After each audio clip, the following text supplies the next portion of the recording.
Hello friends, देखिए continuous और perfect continuous में अंतर समझिए। कॉन्टिन्यूअस या परफेक्ट कॉन्टिन्यूअस दोनों की जो पहचान होती है हिंदी के अंदर वो सेम रहती है। यानी दोनों के अंदर प्रेजेंट टेंस है यदि तो दोनों के अंत में रहा है, रही है, रहे हैं आदि शब्द आते हैं। तो इसलिए जो ट्रांसलेशन में हमें सामने हमारे सेंटेंस आते हैं इस प्रकार के, तो उनमें हमें कंफ्यूजन होता है फ्रेंड्स। तो देखिए यदि कॉन्टिन्यूअस टेंस है या परफेक्ट कॉन्टिन्यूअस टेंस है, ये हमें पहचानना थोड़ा कंफ्यूजिंग लगता है।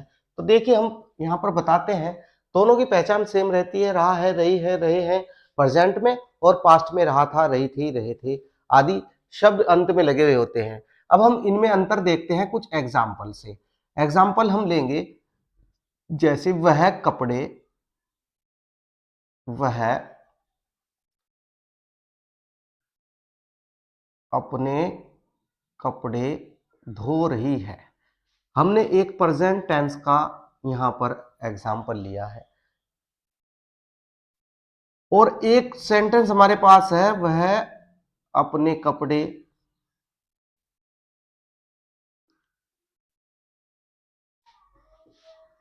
सुबह से धो रही है। तो फ्रेंड्स यहां पर आपको कुछ डिफरेंस नजर आया होगा। यही डिफरेंस कॉन्टिन्यूअस और परफेक्ट कॉन्टिन्यूअस के बीच रहता है। केवल देखिए इस सेंटेंस के अंदर हमने जोड़ा है सुबह से, यानी एक समय इंडिकेशन ऑफ टाइम यहां पर दिया गया है। तो सेंटेंस के अंदर, जिस सेंटेंस के अंदर इंडिकेशन ऑफ टाइम दिया गया होता है, वो सेंटेंस परफेक्ट कॉन्टिन्यूअस के अंदर आता है। फ्रेंड्स यहां पर जिसमें टाइम नहीं दिया गया होता वो हमारा कॉन्टिन्यूअस टेंस होता है। और इसमें हम क्या करते हैं, इज आर एम का प्रयोग करते हैं सहायक क्रिया के रूप में, और वर्ब की आईएनजी फॉर्म का यूज करते हैं। और इसके अंदर हम क्या करते हैं, हैज बीन या हैव बीन का प्रयोग करते हैं सहायक क्रिया के रूप में, और इसके अंदर भी वर्ब की आईएनजी फॉर्म लगाई जाती है। फ्रेंड्स इसमें एक वचन के साथ इज, बहुवचन के साथ आर, और आई सब्जेक्ट के साथ एम का प्रयोग किया जाता है, और वर्ब की आईएनजी फॉर्म।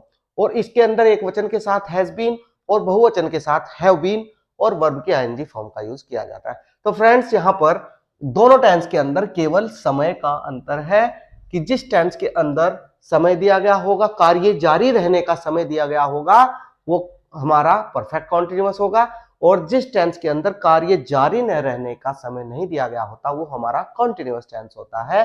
तो ये ध्यान रखना है आपको कि दोनों टेंसेस के अंदर कार्य जारी रहना दर्शाया जाता है, लगातार जारी रहना दर्शाया जाता है, क्योंकि कंटिन्यू का मतलब होता है जारी रहना, और ये टेंस कॉन्टिन्यूअस इसीलिए कहलाता है।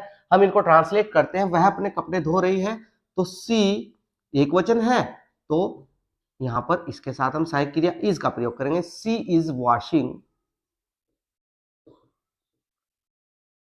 हर clothes, she is washing her clothes. Okay, ये हुआ हमारा इसका ट्रांसलेशन। इसका ट्रांसलेशन देखिए, वह अपने कपड़े सुबह से धो रही है, तो सी एक वचन है, तो सहायक क्रिया has been washing her clothes.